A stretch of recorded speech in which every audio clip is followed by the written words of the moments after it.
Hi book lovers, welcome back to my channel. It's been a while, but I am trying to film more videos this week to make up for my little break. As you can tell from this title, I want to talk about all the underrated romances from my favorite authors, but before I get into that, I just want to mention all the ways that we can contribute and help with the Black Lives Matter movement that is currently going on in the US, in the world. You can donate your time, your effort, your money, your voice, and since I have a platform, I wanted to raise awareness because Black lives do matter and there are countless ways that you can help. I'll leave links in my description of places that you can donate to, as well as people that you should be following on social media. And now back to the underrated romances that I want to share with you all. I mean, technically not all of them are underrated romances, but they are underrated compared to that particular author's other books. I'll admit it was a little hard trying to narrow down which authors that I wanted to talk about, which authors that I wanted to share about their underrated romances, but I just went with 10 of them. I may probably do more later if you guys enjoy this video. So here are 10 of my favorite authors and their underrated romances that you probably have heard of but maybe haven't read just yet because it's not one of their popular ones, but I'm here to tell you that you should read these. These 10 authors I've mentioned quite a lot on my channel, so you can probably guess who's on this list. The first author I have is Tessa Bailey. She's my queen of dirty talk. I love her. I've been reading her since her very first book, her debut book. She was one of the authors to get me into the whole alpha male thing and dirty talk, of course. So if you've read Tessa Bailey or if you've heard of her, it's probably because of Fix Her Up. I think as of today, Fix Her Up is her most popular book on Goodreads in terms of how many people have read it. But she does have some oldies but goodies that I want to share with you all. I have 2 books to share with you. The first one is Staking His Claim. This one is the 5th and last book in the Line of Duty series. The series was the one to get me into Tessa's books. They're pretty short, but hot, super hot, very quick, and I don't really see anyone talking about this book, so I'm gonna do it. This one is one of my favorites in the series. It's like equal to book 1. I gave both of them 5 stars, but even though this is book 5, you don't have to read the others to understand this one. They all can be read as standalones, but it is a falling for the brother's best friend trope, and the brother gets his book in book 4, I believe. So you could read that one, but you don't have to. But yes, this is one of my favorite tropes, the brother's best friend trope. And because Lucy knows that Matt would never make a move on his best friend's little sister, she pretends to be someone else when he goes to pick her up. He's expecting Lucy to be with a friend, and Lucy pretends to be that friend who never showed up. It's a fantastic opposites attract romance with a grumpy hero, sunshine heroine. Matt is the broody, quiet kind of grump. So when he does talk, it really matters. Lucy is the perfect sunshine character for him. It's got a bit of forbiddenness because they keep it a secret from Lucy's brother. It is very, very steamy, as you would expect from Tessa Bailey. So this is my first recommendation. My second book is Driven by Fate. This is a part of the Serve series, but can be read as a standalone. The series has a lot of different authors contributing to it. Basically, Serve is this exclusive BDSM place in Manhattan. It's a BDSM club, so this is erotica, and we've got a heroine, Frankie, who is a female taxi cab driver. She has some debts to pay, so she was hoping to make money by working at Serve, and her very first client is our hero, Porter. He has peculiar tastes that should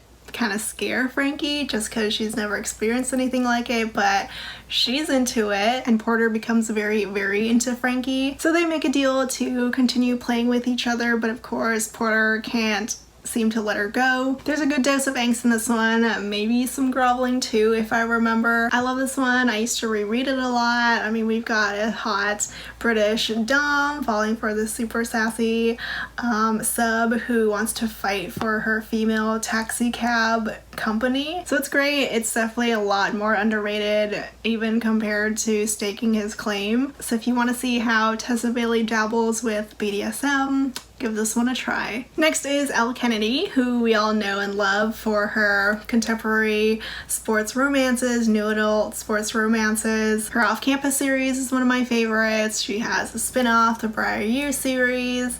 The third book, The Ark, actually just landed on my Kindle and I'm so excited. But if you didn't know, she actually has an adult erotic post-apocalyptic romance series, which is the Outlaw series. I've read all three and I enjoyed all of them. I don't really read that many post-apocalyptic romance series, although I actually will be talking about another series in this video. But yeah, this one is great if you love Elle Kennedy and want to kind of go out of your comfort zone from what you're used to from her. If you've only read her contemporary romances, the series is an amazing one to try. It's steamy, so steamy. It is erotica, and there's post-apocalyptic stuff, suspense, action. These books are centered around these groups of outlaws, and the first book, Claimed, is about Connor and Hudson. Hudson is on the run from these enforcers, and she finds Connor, who is like a leader of this one band of outlaws.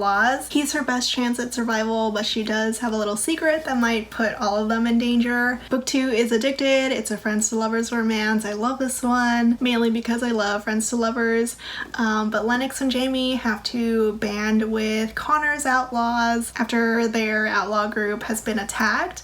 And Lennox has always been in love with Jamie, but now that Jamie has her eyes set on this one guy, Lennox is about to show her that he's the one meant for her, that he's the perfect guy for her. Of course, it's crazy hot.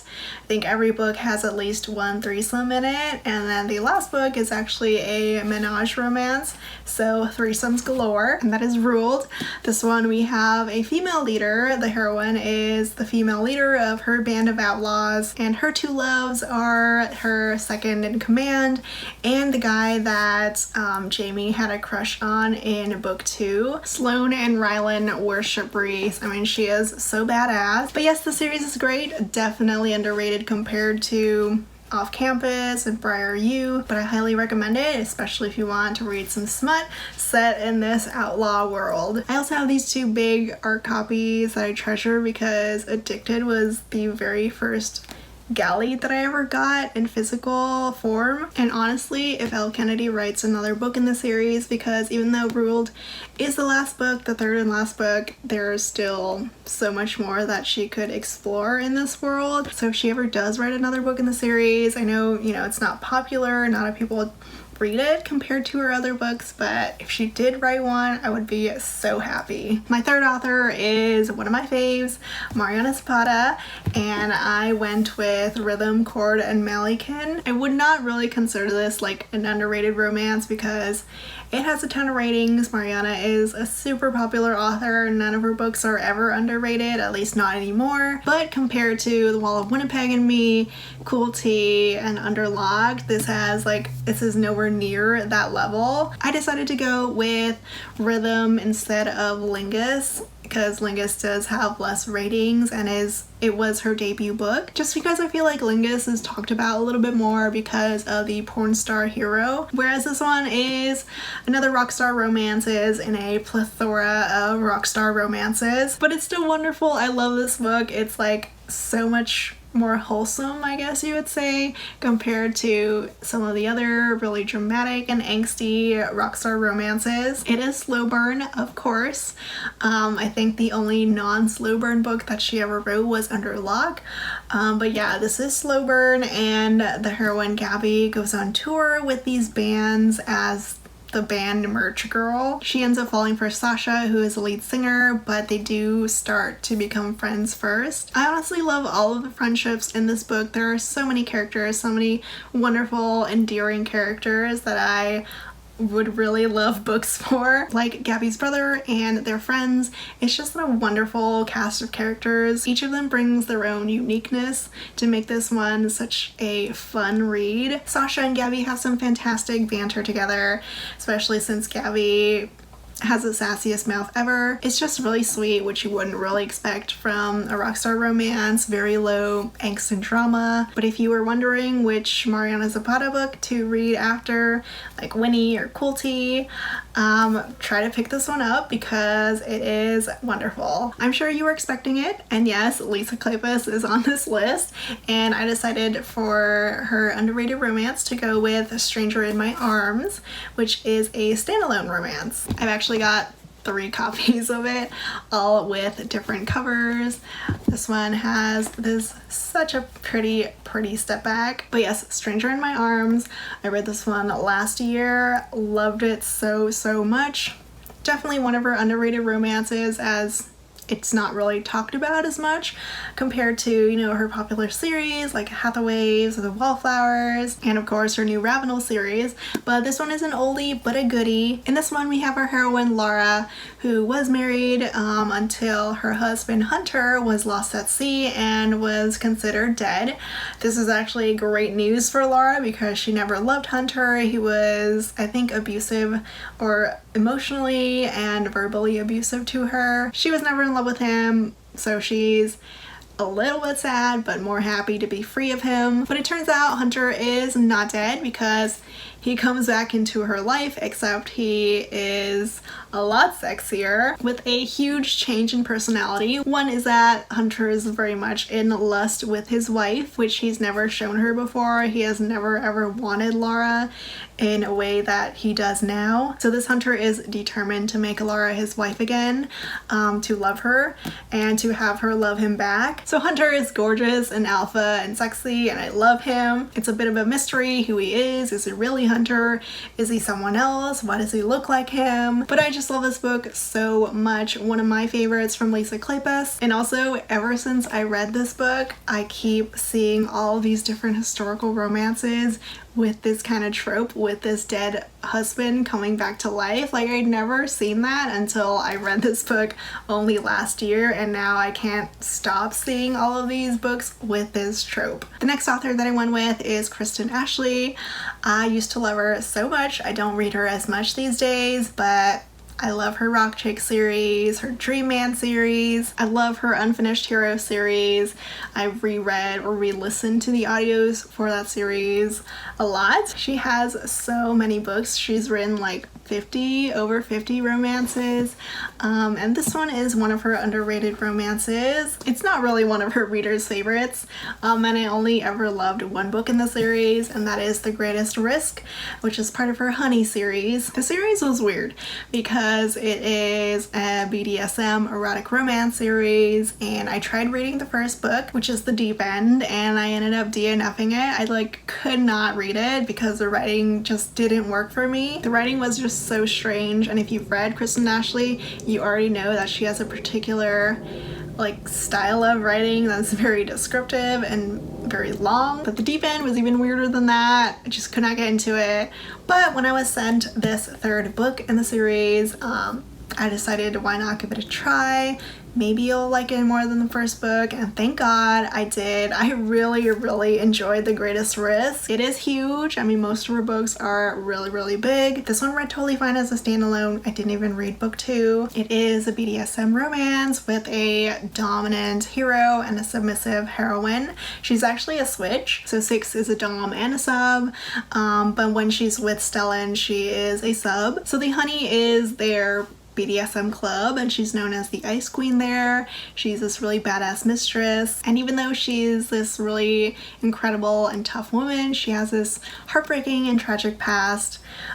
So she's quite the complicated character. Stellan was perfect for her. He had a one-track mind, and that was to win Six's heart. I love that about him. Stellan isn't your typical KA alpha male.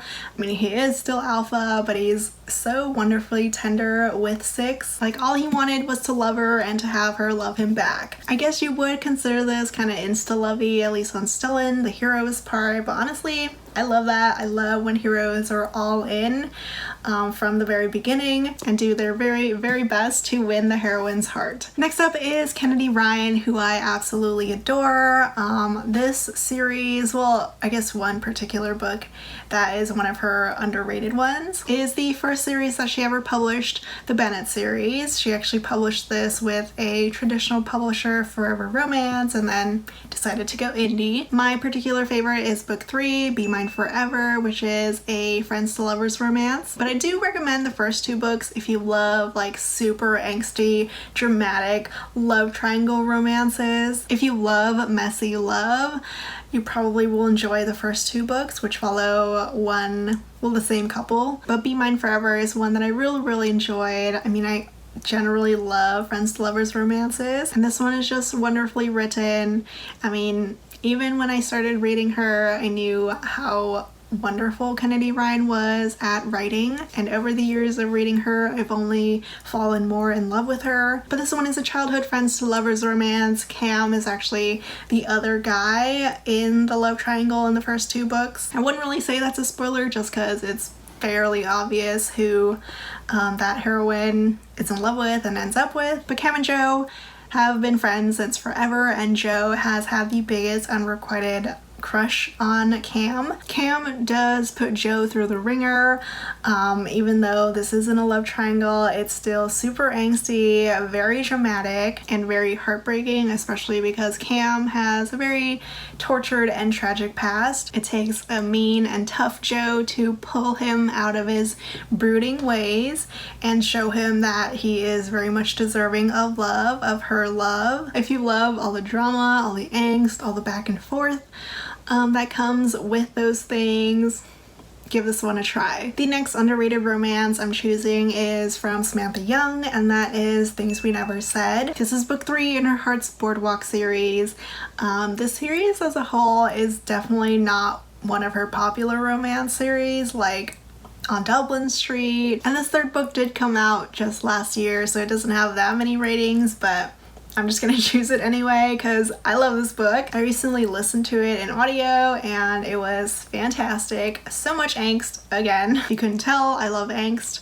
And this one is sort of a romance where it was just the wrong timing. Michael and Dahlia kind of fall for each other as soon as they meet, but unfortunately Dahlia she'd already started dating Michael's friend, and neither of them thought it was a good idea to break them up just to get together. But then by the time Dahlia and her boyfriend break up, something really tragic happens that leads to Dahlia leaving Michael, leaving their small town, and pretty much deserting him. So of course Michael is not happy. He's actually really angry and resentful because of the way that Dahlia, who was a really dear friend to him, just deserted him and never looked back, never tried to contact him. He tries to move on, get married, ends up getting a divorce, and now finally it is their time. There is a lot going on in this book, a lot of different timelines, but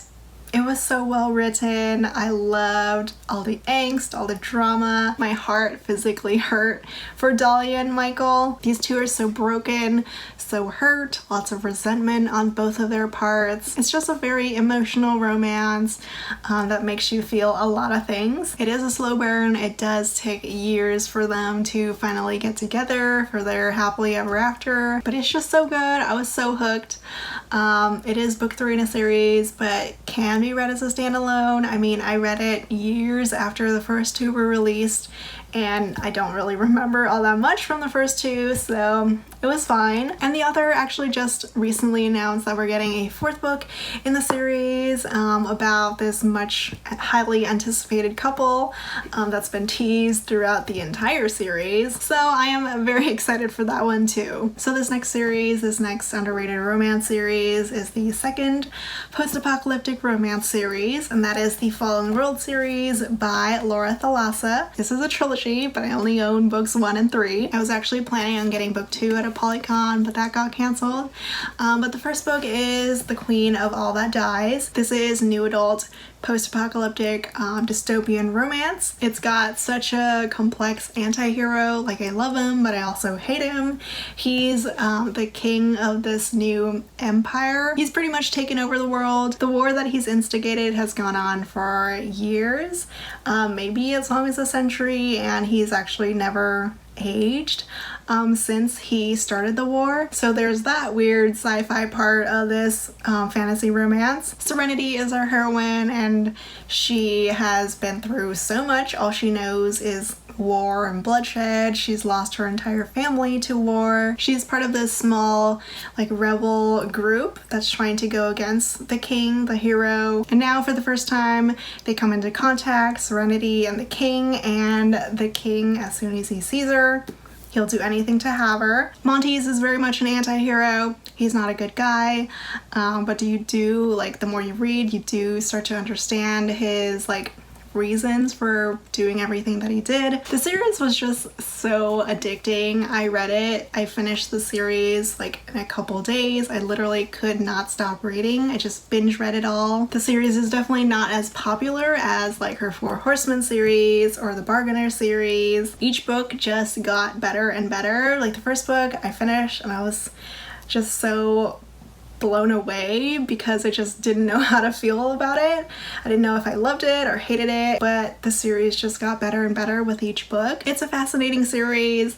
If you love post-apocalyptic stuff, if you love anti-heroes, highly recommend this one. And also the covers are so pretty. She really does have the best covers. This next underrated romance series is from my queen, Nalini Singh, who I love for her paranormal romances. She is of course most known for the Side Changing series, the Guild Hunter series, which I absolutely love, but I also do love her contemporaries, and one of the underrated ones that I adore, I mean actually they're all underrated compared to her non-contemporary stuff, but this series is the Hard Play series. The series is a spin-off of her Rockstar Romance series, but you don't have to read that series to understand this one. The series is just so sweet and wholesome. I mean, it does have its steamy moments, but like reading these books will just make you feel so happy. They're just all so feel good.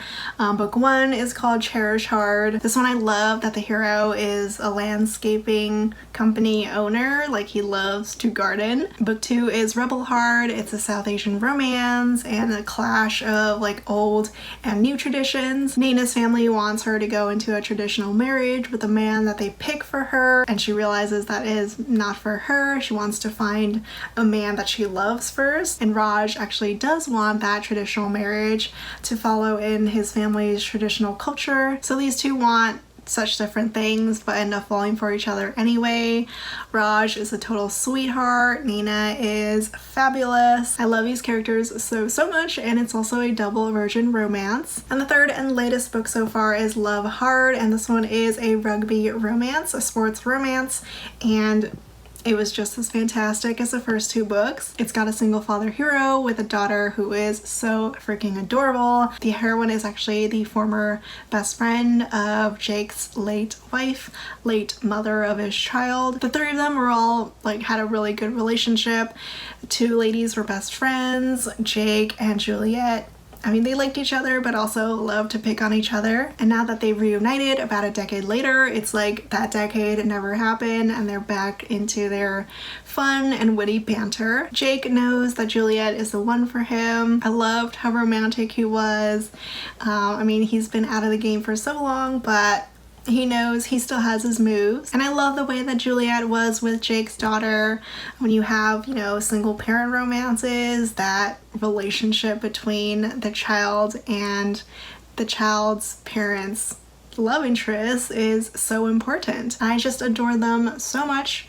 I adore all three of these books, and I think we're getting one more book in the series. We do have one more brother left, Jacob's brother, so very excited for that one. And the last author that I have is Penelope Douglas, and I'm going with Misconduct as her underrated romance because I just don't really hear anyone talking about this one anymore, and it does deserve to be talked about because I love it. Again, it's not really underrated, but It's not as popular as her Fall Away series, her Devil's Night series, her Punk 57. This one is probably her least popular standalone because Credence only just released this year and it has pretty much the same number of ratings as Misconduct does, and this one has been out for about 5 years. But I will say, if you love Birthday Girl from Penelope Douglas, highly recommend reading Misconduct because this one also has an age gap and it's not like any of her dark romances. It's straight up contemporary romance. Easton, the heroine, is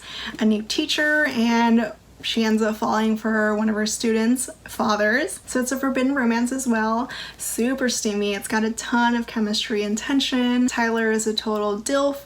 Penelope Douglas always writes the hottest DILFs. Tyler is a bit of a jerk in the beginning.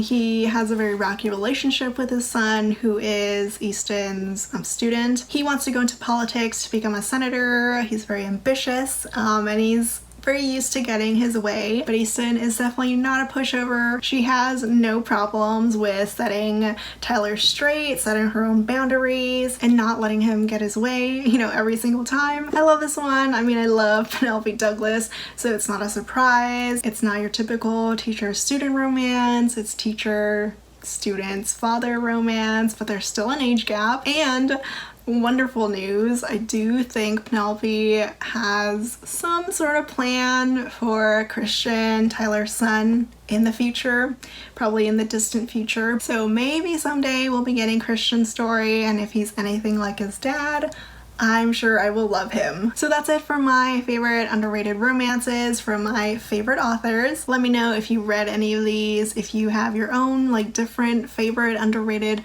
romance from these authors, or maybe you have an underrated romance from a favorite author that you think everyone should read. Just let me know in the comments. As always, links are in the description. Thank you so much for watching, and I'll see you all next time. Bye!